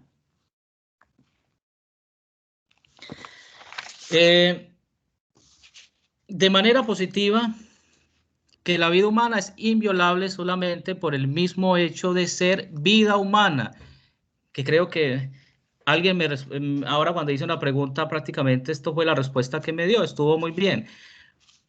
De manera positiva, la vida humana es inviolable por el mismo hecho de ser vida humana, ¿ya? Y eso también ténganlo ustedes muy en cuenta en su acción profesional como médicos. El Profesor, valor del... Hola, disculpe, es que tengo dime, ¿con quién hablo? con Camila. Hola Camila, cuéntame Camila, dime. Es que no logro entender así bien el concepto, o sea, con un ejemplo yo creo que, o sea, si pudiera dar un ejemplo porque no lo comprendo bien. Mira, es muy sencillo. Gracias Camila por tu pregunta. Mira Camila, es muy sencillo. Lo que estoy diciendo en palabras sencillas es lo siguiente. La vida humana es inviolable por el mismo hecho de ser vida humana. Por el mismo hecho que yo tengo de ser humano, no se me pueden violar mis derechos humanos, porque el primer derecho fundamental del ser humano es el derecho que a la vida, a la existencia, al ser persona, ¿cierto? ¿Ya? Por ese mismo derecho, la vida humana en manera positiva no puede ser violada en sus derechos fundamentales y esenciales como persona humana. Camila, ¿me hago entender? ¿Sería como no matar, por decirlo así? ¿O no o entendí mal? No solamente no matar, hay muchos derechos de la persona. Por ejemplo, el derecho a la libertad, el derecho a la educación, el derecho a vivir dignamente. Todo esto tiene que ver con lo que yo te acabo de decir, ¿ya? La vida humana es inviolable por el mismo hecho de ser vida humana. ¿Y cuándo se viola la vida humana?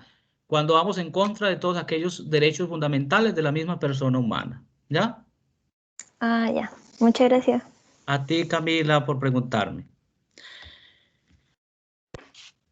El valor de la existencia de cada persona deriva, consecuentemente, del acto humano, del acto mismo de existir y no de las cualidades o capacidades que el acto de la persona posee.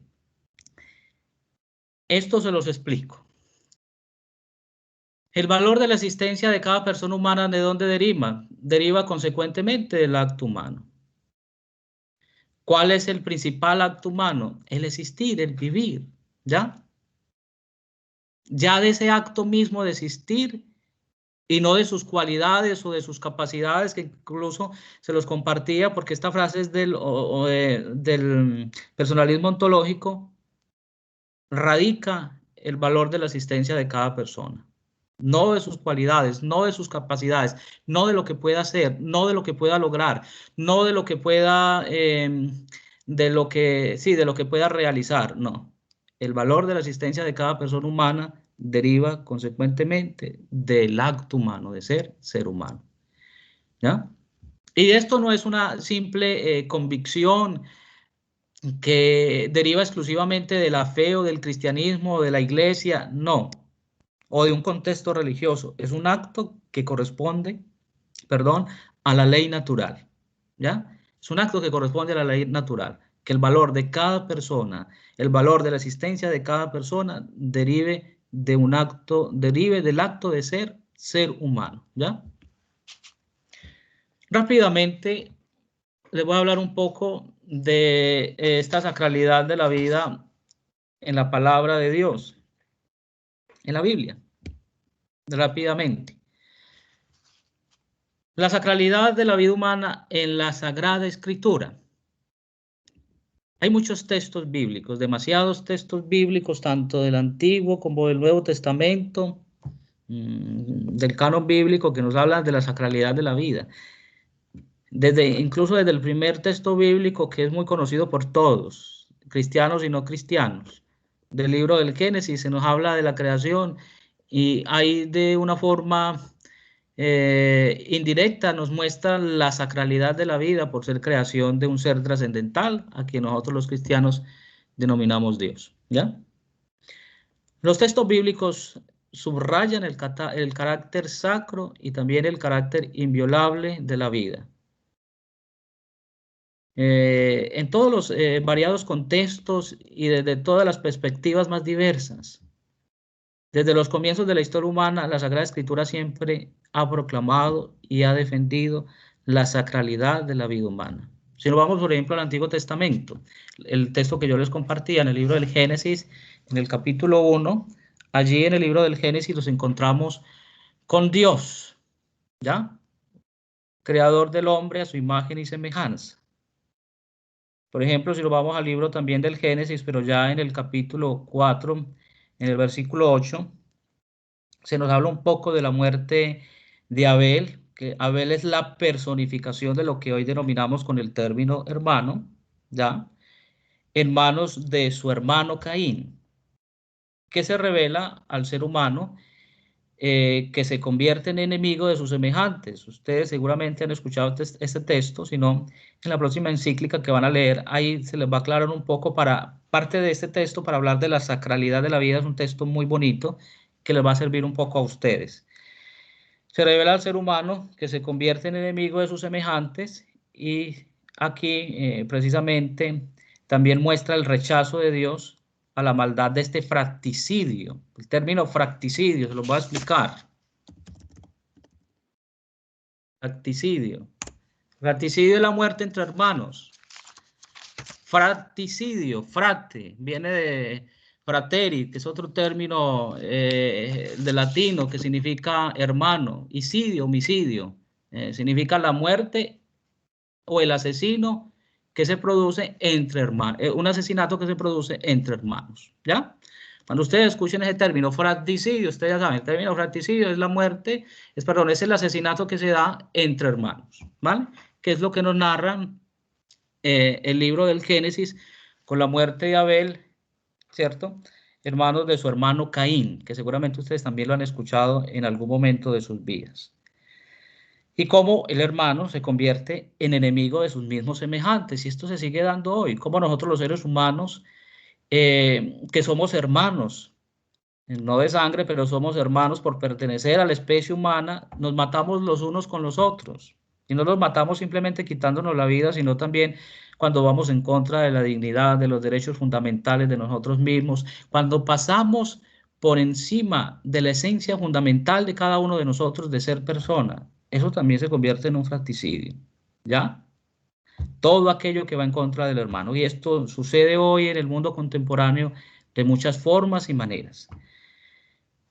El Antiguo Testamento consideró siempre la sangre. La sangre de la palabra de Dios es una característica esencial. La sangre significa desde la Biblia, y no solamente para nosotros los católicos, sino incluso desde las tradiciones, incluso para los mismos musulmanes y judíos, sobre todo para los judíos, la sangre en la palabra de Dios es signo y sinónimo de vida, ¿ya? Por eso cuando se dice en la palabra de Dios que se derramó sangre, se derramó la vida, se perdió la vida, ¿me van a entender? En el Antiguo Testamento considera siempre la sangre como un signo sagrado de la vida. Y esto lo encuentran ustedes, por ejemplo, en el libro de Levítico, que es uno de los libros que en la palabra de Dios se denomina Pentateuco. El término, yo sé que ustedes no están familiarizados con estos términos, simplemente por cultura general, vean. Pentateuco. Penta significa 5, teuco primero, son los 5 primeros libros de la palabra de Dios. Entre ellos está el libro de Levítico. Allí, en el libro de Levítico, se considera siempre la sangre como un signo sagrado de la vida, ¿ya? Y esta es una validez y es una enseñanza para todas las generaciones y en todos los tiempos, incluso en el Nuevo Testamento.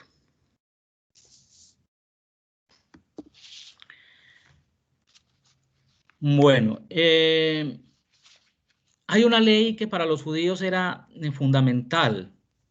Si bien en algunos ámbitos no se cumplía, pero era una ley fundamental y que está contenida en el Antiguo Testamento.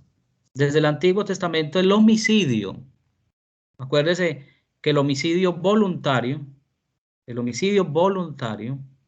de un inocente, incluso no de un inocente, de cualquier ser humano, es considerado gravemente contrario a la dignidad de ser humano y al designio de la creación de Dios o de un ser trascendental.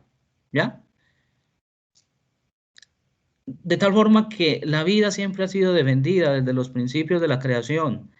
La palabra de Dios nos muestra innumerables textos, momentos específicos, incluso con algunas citas bíblicas, donde se reflexiona sobre esa sacralidad de la vida. La ley que los prescribe posee una validez, es una validez universal, ¿ya? Que obliga a que todos, absolutamente todos y cada uno, siempre y en todas partes, defiendan como aspecto esencial la vida humana. ¿Quién viene a ser Dios en el Antiguo Testamento? El ser viviente, es la fuente de vida. De ahí se habla entonces de la sacralidad de la vida. Si Dios es la fuente de la vida, quien da la vida al otro, se habla entonces desde el ámbito cristiano de la sacralidad de la vida. Y todo cuanto tiene vida, la tiene en virtud también del Espíritu de Dios que ha dado la vida al hombre.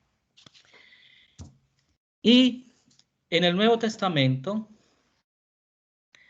confirmando y también llevando a plenitud el mensaje, Jesucristo, es propio del Nuevo Testamento, deja ver en algunos textos la defensa que él tuvo por la vida, su dimensión incluso más profunda de la vida, el defender el derecho de la persona humana, el derecho de la dignidad del ser humano.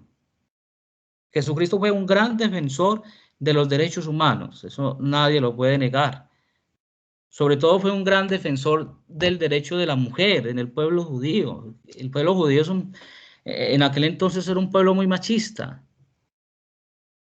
donde prácticamente la mujer poco contaba para la sociedad judía, ¿ya? Quienes ocupaban los principales puestos y lugares de la sociedad judía eran los hombres, ¿ya? Y ni hablar del pueblo musulmán, y todavía sigue siendo, el papel de la mujer es muy degradado. Jesucristo cambia esa mentalidad. Jesucristo se acerca a la mujer y se acerca a la mujer con una mano amigable y con una mirada tierna y le enriquece de sus valores y deja ver que la mujer es tan importante como el hombre. Si el hombre es la cabeza de la sociedad, la mujer es el corazón. Y eso, sin duda alguna, Jesucristo lo dejó ver y lo defendió con sus actos humanos en el pueblo de Israel. Jesucristo es un judío, proviene del pueblo judío, del clan judío. Y como judío sabía muy bien cuáles eran las culturas, principios del pueblo judío, ¿ya? Y por eso él fue en contracorriente o en contra de algunos principios de la cultura judía que contradecían la dignidad de la persona. Uno de esos es el papel de la mujer en la sociedad. ¿Ya?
Se fue el profe. Parece que sí, a mí se me había quedado pegado. Yo también iba a preguntar eso. Quizás se silenció, no sé. Yo creo que se le murió el internet. Porque no aparece como en las personas aquí, pues. Sí, no No. aparece, no está. Como que se fue de la nada. Dice Nos cortó. Quizás se le fue el internet o se le apagó el compu o el celu. Sí, Tal vez. también. Espérense, Su render.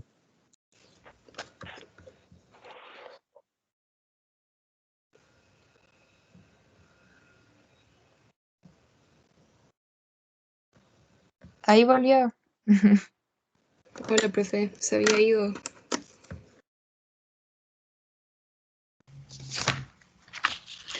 Muy bien, no sé si me están escuchando. Hubo un problema técnico con la plataforma. ¿Me escuchan?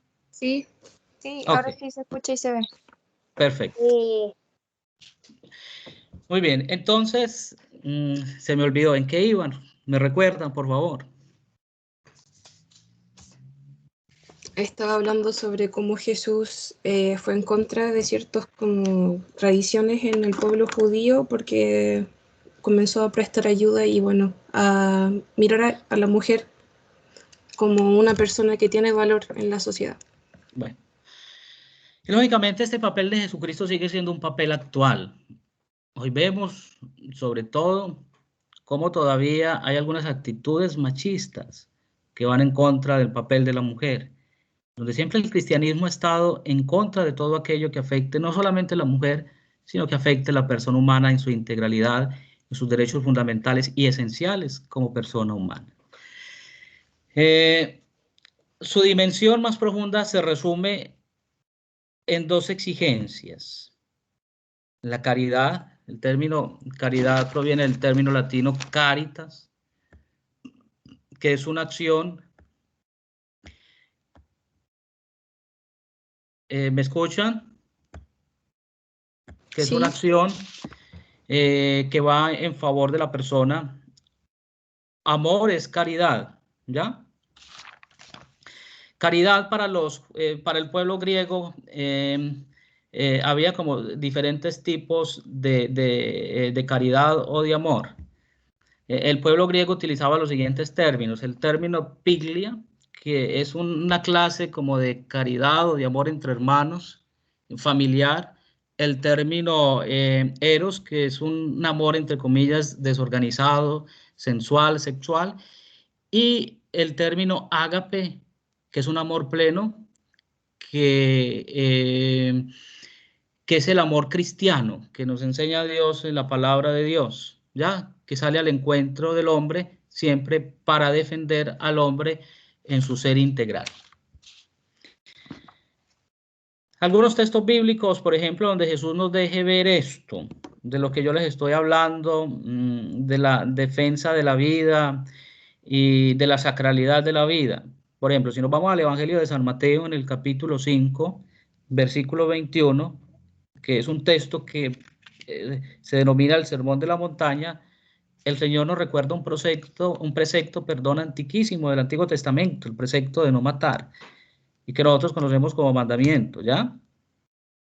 El no matar. Ahora, hay diferentes formas de matar en el mundo contemporáneo. El no matar no solamente se reduce al privar de la vida humana o al quitar la vida humana, sino también el violar los derechos fundamentales de la persona humana, porque estamos matando sus derechos que son fundamentales. Estamos yendo en contra de su esencia como persona. Y en el Evangelio de San Mateo, en el capítulo 5, versículo 23, se reconoce a Jesús como el que salva, como el que da la vida, ¿ya? Es un texto muy bonito donde hay una niña que está enferma de hemorragias, está a punto de morir. Jesús impone las manos sobre ella y ella milagrosamente por la fe se salva y tiene vida. Y en el Evangelio de San Juan, en el capítulo 10, versículo 10, Jesús se presenta como la plenitud de la vida. Yo he venido, para que tengan vida y la tengan, dice él, en abundancia. ¿Vale? Muy bien, ¿alguna pregunta hasta acá?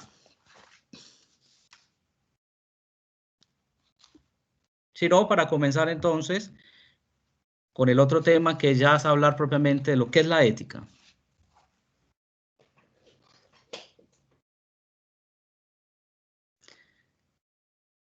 Muy bien. Entonces, hablemos un poco sobre la definición de ética. ¿Qué es la ética? ¿Ya?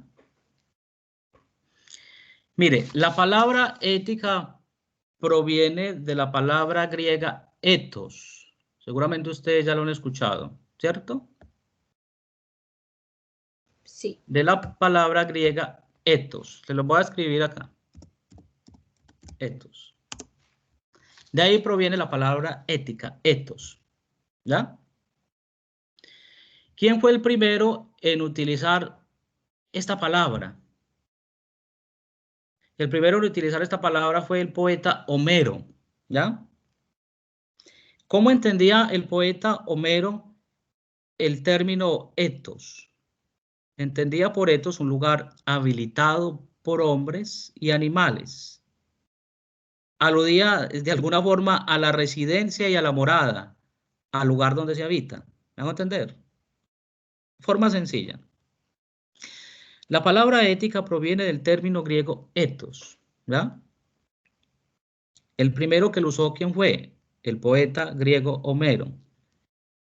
¿Qué entendía él por el término Homero? En síntesis, en conclusión, él entendía la residencia, la morada, el lugar donde se habita, ¿ya?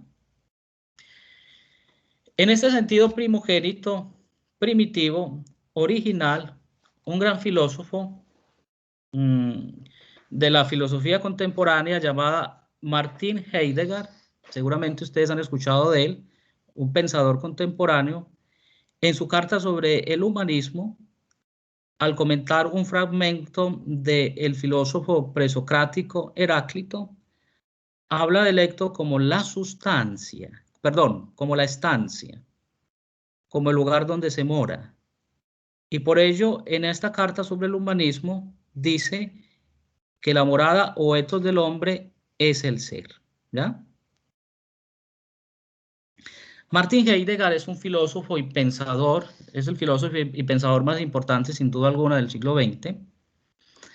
Es el padre de lo que nosotros conocemos como la metafísica, en la metafísica contemporánea, y tiene uno de sus principales escritos, que es el escrito que yo les estoy acabando de anunciar, Carta sobre el humanismo. Allí entonces Martin Heidegger, en su carta sobre el humanismo, al comentar este fragmento del filósofo presocrático Heráclito, habla del ethos como una estancia, un lugar donde se mora, y por ello dice que la morada o el ethos del hombre es el ser. En otras palabras, el ethos para Martin Heidegger es el ser. ¿Por qué es el ser? Porque es el lugar donde se mora, es la morada, es la estancia donde vive el hombre, su mismo ser. En definitiva y en conclusión. El significado de estos rápidamente fue evolucionando hasta llegar a designar en sentido metafórico el lugar interior desde el que se vive. Esto pues en las disposiciones fundamentales del hombre, en su vida, su carácter.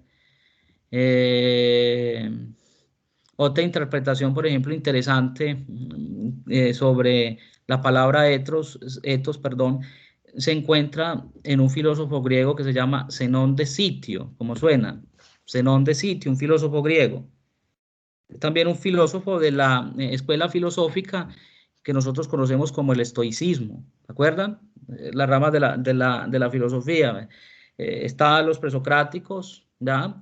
Los socráticos,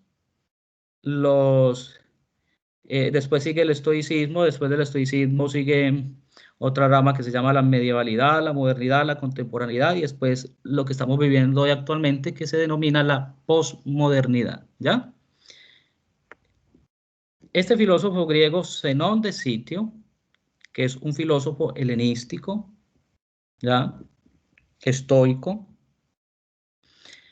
llega a decir que el ethos es la fuente de la vida, de la que emanan los actos, o sea que ya viene a relacionar propiamente el término ethos con los actos humanos, que es muy interesante, ¿ya? Zenón de Sitio. El ethos es la fuente de la vida de donde emanan los actos humanos, ya comienza a relacionar un poco lo que hoy concebimos por ética, ¿ya? Que son precisamente esos actos humanos.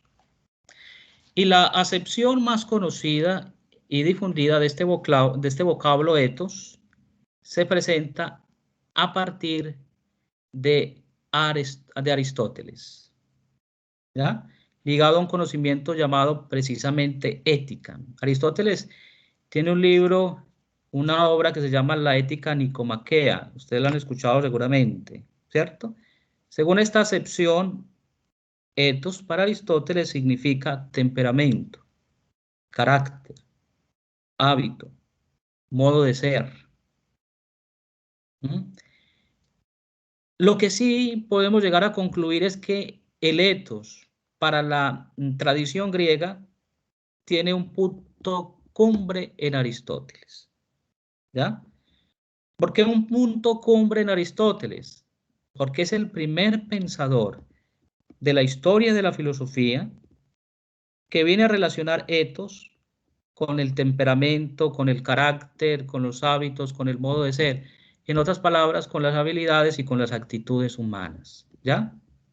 Por eso es uno de los aportes más importantes desde la antigüedad para definir el término ethos. En Aristóteles la ética se encuentra muy ligada a su sentido etimológico, ¿ya? Por ética se llega a entender un modo de reflexiones y también un modo de conductas humanas, modo de vida, virtudes, todo lo relacionado con el hombre y su forma de actuar. Es interesante, ¿ya? Encuentra entonces en Aristóteles la ética un sentido etimológico muy grande y muy preciso de lo que es en realidad el término ético. Por ética se llega a entender una serie de reflexiones sobre el ethos, es decir, un modo de vida, de virtudes, todo lo relacionado con él. Les voy a hacer un resumen muy sencillo y en palabras más simples. Estoy hablando de la definición de la palabra o de la etimología del término griego, del término ética, ¿ya? Comenzaba diciendo que el término ética deriva de la palabra griego ethos, ¿ya? Se los escribí, ethos. El primero que utilizó esta palabra griega ethos fue el poeta griego Homero.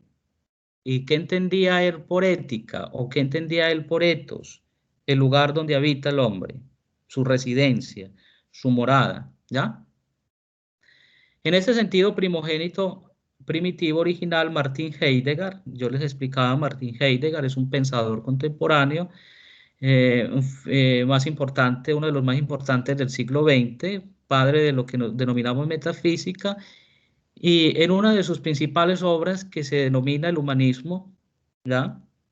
Carta sobre el humanismo, al comentar un fragmento de Heráclito, habla del ethos como una estancia, como el lugar donde se mora, como aquello que se dice del hombre en su ser, ¿ya?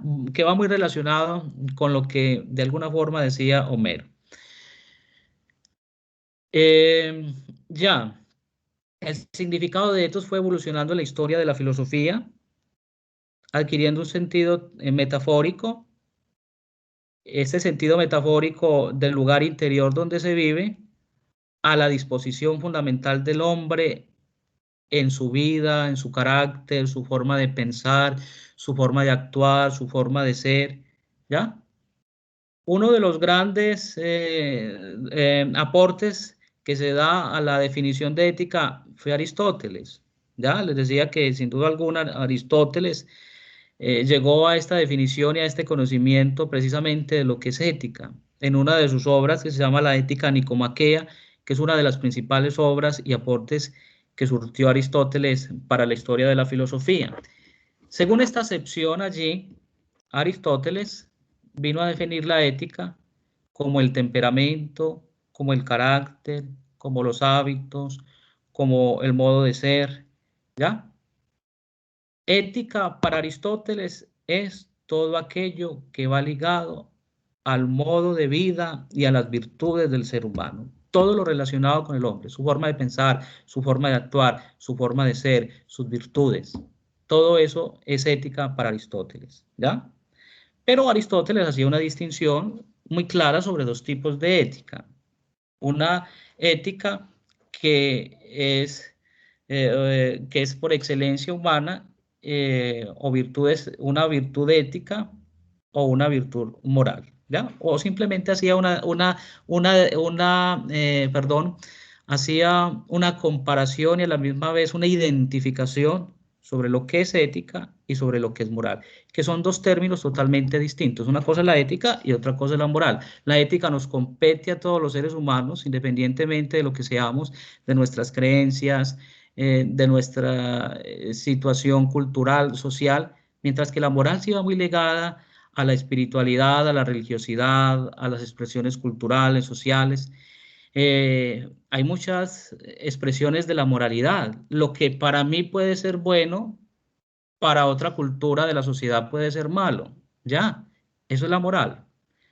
Cierto acto que yo puedo realizar, para mí puede ser bueno, para mi cultura puede ser bueno, puede ser noble, está bien visto, pero para otra cultura puede ser malo, no puede ser tan noble y tan bueno y tan bien visto. ¿Ya? Eso es la moral, porque la moral va muy ligada a todos estos elementos culturales y también a todas estas expresiones religiosas.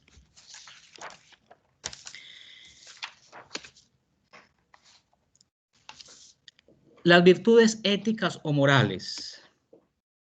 Si bien hay una diferenciación entre virtudes éticas y morales, para Aristóteles, ¿ya? Ambas, tanto las virtudes éticas como también las virtudes morales, se generan por la recepción de actos, y de costumbres. Y tiene mucho que ver, tanto la ética como la moral.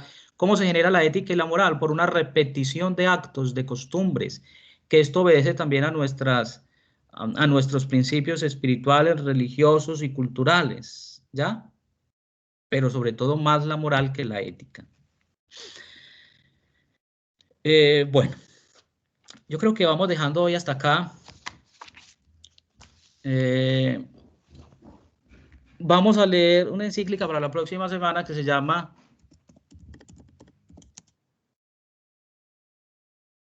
Se lo voy a escribir acá, se lo estoy escribiendo.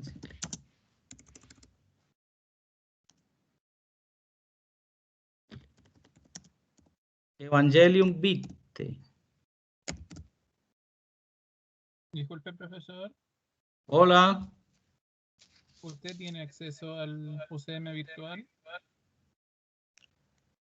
Sí. Es que algunos documentos son difíciles de encontrar, así que de ser posible, si nos puede compartir el documento, subirlo allá o aquí en este mismo chat. Yo se los comparto. De hecho, este documento no es difícil de encontrar. Es un documento fácil de encontrar, lo encuentran en internet, pero de todas formas yo se los hago llegar. ¿Listo? Okay. Felipe, tú eres el académico, ¿cierto? ¿Qué? Tú eres el académico. Delegado. El delegado. Sí. Bueno, yo me comunico con usted y se los hago llegar por internet. ¿Listo? Ok. Aquí se los escribo de todas formas. Sí me gustaría tener, porque pues en realidad yo no sé en definitiva cuántos son y quiénes son los que están viendo este curso este semestre. Porque hasta esta semana pues algunos estaban inscribiendo. Sí me gustaría saberlo porque siempre es un documento largo, entonces para que lo leamos, algunos leen un capítulo, son 4 capítulos, el otro lee otro capítulo, el otro lee otro capítulo y otros leen otro capítulo y así. Entre todos leemos y lo compartimos la próxima semana, o sea, no es todo el documento. Lo que sí necesitaría saber, perdón, es quiénes son los que están viendo este curso, porque pues en la lista que a mí me entregaron hay incluso algunos más que no lo están viendo, ¿ya? Han incluido algunas personas de más que no están viendo el curso, entonces para no mandárselos a ellos. ¿Listo? ¿Será posible eso, Felipe? ¿Debería usted tener la lista del curso oficial?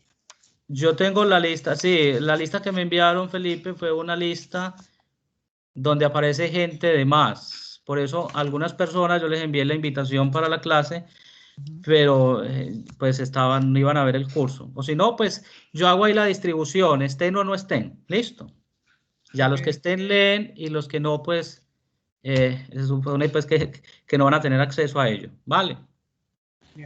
Profesor, disculpe, Dime. tengo una duda como técnica. Dime.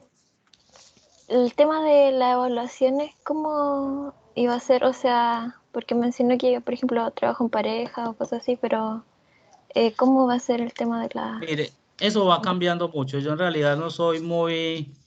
que me apegue mucho a lo que está programado, porque eso depende también en el transcurso en el transcurso del curso, las necesidades que vayamos viendo. Pero sí, usted necesita saber cómo se va a evaluar. Se va a evaluar una parte, va a ser la participación, la lectura de los documentos, algunos informes de lectura y en algún momento, sobre todo, alguna exposición. ¿Ya? Pero no sé, yo esta plataforma no la conozco, no sé si esta plataforma pueda, como Zoom, que se pueda realizar exposiciones y trabajos grupales, no sé bien si por esta plataforma la pudiéramos hacer. Creo ¿Ustedes que sí se conocen? puede presentar, sí. Tiene Bueno, que dar como el poder para que la otra persona pueda compartir la pantalla. perfecto. Básicamente es eso. Ahí Ya. en eso vamos a... Sí, La porque participación siempre... para mí es fundamental, pero eso también depende de ustedes, de la responsabilidad de ustedes. Eso sí, no se preocupen por la nota, ni la ponderación, ni nada de esas cuestiones. Yo no soy apegado a una nota, ni tampoco veo los estudiantes que tienen que estar ligados a una nota, ¿no? Por eso no se preocupen. Lo más importante es que compartamos estos temas y reflexionemos a la luz de ellos. Para mí es lo esencial, ¿ya? Lo otro no tanto. Lo otro Ya, porque debo muchas hacerlo, gracias. ¿ya? Sí, profesor, muchas gracias. Bueno, a ustedes muchísimas gracias por asistir y que pasen una feliz tarde. Chao. Muchas gracias, profe. Igualmente, chao, Chao, profe, que esté bien. Profe. Chao, profe. Chao. Muchas gracias, profesor. Chao. Buenas tardes.